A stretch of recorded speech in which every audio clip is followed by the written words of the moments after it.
What is good, people? Welcome back to another episode of Drive Time Crypto with me, Crypto Chris. And coming up on this episode, we go around the latest crypto news in a 5-minute roundup. But before we do that, I just want to point out that I'm on the journey to 400 subscribers. So guys, if you're not already subscribed and you like this content, please could you do me a favor and subscribe to my channel. With that being said, let's start the video. First news article, the Ethereum Merge could finally take place in August. So at the permissionless conference, Preston Van Loom, who is a Ether core developer, stated that the transition will be finished in the next 3 months. And then a tweet from the co-host, Bankless, Ethereum's foundation, Justin Drake, who was also on the panel, has a strong desire to make this happen before the difficulty bomb in August. So if you're not aware what the difficulty bomb is, this is a piece of code that is going to make the Ethereum blockchain start to degrade. It's going to make it harder for miners to work on this blockchain, and it's going to incentivize people to start building on the new proof of stake system that they are now saying that is going to be coming in August. But don't hold your breath, guys. This has been coming from 2017. It'll be interesting to see whether this does happen in August or whether they defuse the bomb. But nevertheless, moving on to the next story. So another Theranos. Kwon stares at multiple lawsuits as investors sense fraud in Terra's debacle. So basically, the Terra fallout is still continuing. It will continue to go for quite some more time. If you're not aware of what it's been related to, there was a blockchain called Theranos, and basically they raised a £10 billion investment before realizers invested that realized that it was all hot air, and basically the woman that was in charge was charged with massive fraud in attempt to cover up the racket. So the South Korean launches emergency investigation into collapse of Luna. And there it says Terra's Kwon investigated for running Ponzi. So he is in hot water at the moment. There is lots of investigation, lots of lawsuits coming from all over. This story is going to carry on developing, and I will carry on watching it to make sure that I can report if anything changes substantially. Next up on the next news story, following Portugal, now Pakistan reports that they can generate $90 million annually if they introduce a 15% tax on crypto transactions.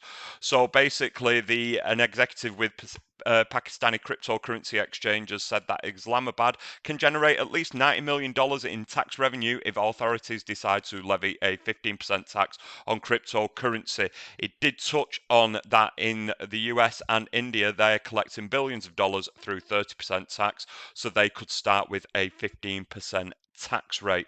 So yeah, just like Portugal, you're starting to see these countries that are now understanding that there is money to be made from taxing it. So why, instead of ignoring it or try to ban it, why not try to tax it and make money? We'll watch this story as well to see if it develops and see if there's any more people that come out on record and say how it's going to be implemented. It will be interesting to see, and maybe this is the house of cards falling where everybody is going to start introducing tax on crypto transactions in their country. On to the next story. Now, this is India regulators move to make celebrity endorsements of crypto products tough.